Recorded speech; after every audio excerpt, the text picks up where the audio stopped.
दोस्तों, एक व्यक्ति को सुखी जीवन के लिए क्या चाहिए होता है? उसे चाहिए एक स्वस्थ शरीर और एक स्वस्थ मन।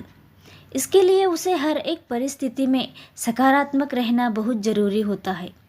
आज हम इस कहानी के द्वारा जानेंगे कि कैसे बुद्ध ने अपने ज्ञान द्वारा एक भिक्षु को सिखाया कि सकारात्मकता को जीवन में कैसे बनाए रखे। तथागत बुद्ध का एक शिष्य था।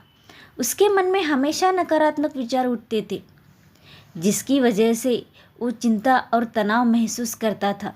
बौद्ध धर्म के सारे नियम तो वो अपना रहा था, लेकिन उसे ये भी पता चल रहा था कि ये सब ऊपर से है, बाहर से है। क्योंकि वो बौद्ध धर्म में बताए गए सारे नियमों को मन से अपनाता तो उसके मन में नकारात्मक विचार आते ही नहीं। अब उसके नकारात्मक विचार इतने बढ़ गए कि वो धीरे धीरे बाहरी नियमों से भी दूर होता जा रहा था। अब शिष्य की चिंता और ज़्यादा बढ़ गई, इसलिए उसने फैसला किया कि गौतम बुद्ध ही उसकी समस्या का समाधान कर सकते हैं। शिष्य गौतम बुद्ध के पास पहुंचा और कहने लगा, मुझे आपसे अपनी एक समस्या के बारे में बात करनी है, पर मुझे बताते हुए थोड़ा संकोच हो रहा है। बुद्ध बोले, संकोच किस बात का शिष्य? संकोच की तो यहाँ कोई जगह नहीं है। मेरे मन में नकारात्मक विचार बढ़ गए हैं।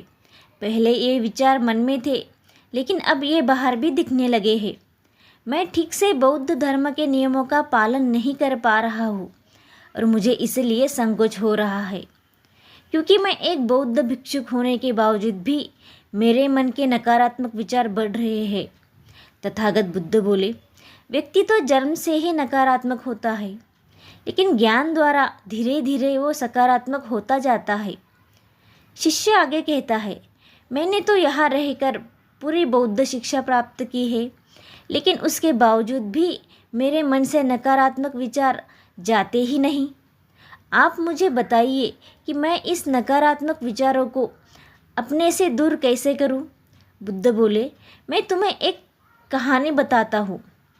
एक बार एक घने जंगल से एक व्यक्ति जा रहा था।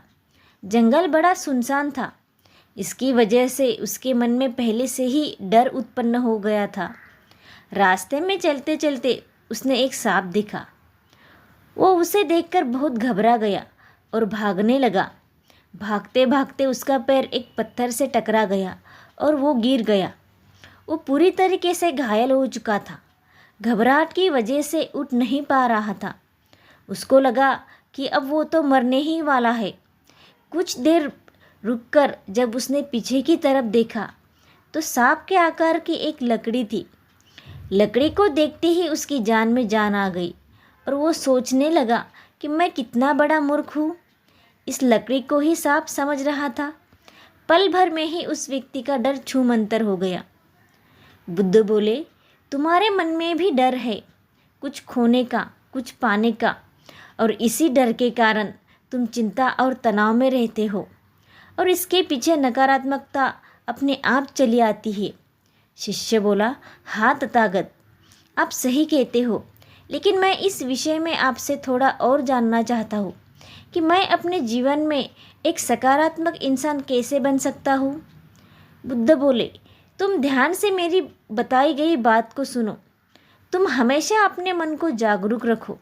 हमेशा वर्तमान में जीने की कोशिश करो और जब भी कोई घटना घटित होती है तो उससे तुम्हारे मन में क्या प्रतिक्रिया होती है उस पर विशेष ध्यान दो। धीरे धीरे इससे तुम्हारी जागरूक होने की शक्ति बढ़ेगी। दूसरों को माफ़ करना सीखो और यदि तुमसे गलती हो जाए तो माफ़ी मांगना भी सीखो। ऐसा करने से तुम्हारे मन से दुख कम हो जाएगा। दुनिया में कोई भी चीज़ बिना कारण के नहीं होती। तुम्हारी नकारात्मकता का असली कारण क्या है, उसे खोजने का प्रयास करो। जड़ तक जाओ ताकि तुम देख सकोगे कि तुम नकारात्मक क्यों हो रहे हो। खोजते खोजते समझ जाओगे। जीवन के प्रति हमेशा अपना आभार व्यक्त करो। देखो कि जीवन ने तुम्हें क्या क्या सकारात्मक दिया है। ये सोचो कि तुम कितने सौभाग्यशाली हो कि तुम्हें बुद्धत्व को जानने का मौका मिल रहा है। बुद्ध की यह बात सुनकर शिष्य ने उनके आगे हाथ जोड़े और कहा, हे तथागत, बुद्ध आपके इस ज्ञान से मेरे अंदर से नकारात्मकता समाप्त होती जा रही है।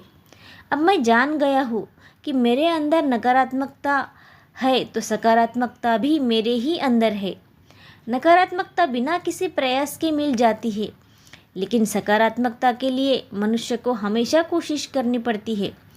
ऐसा कहकर शिष्य ने बुद्ध को धन्यवाद किया और अपना पूरा जीवन आनंदित होकर सकारात्मक विचारों के साथ जीने लगा। आशा है आपको ये कहानी पसंद आई होगी। तो इस कहानी को लाइक और हमारे चैनल को सब्सक्राइब ज़रूर करें। धन्यवाद।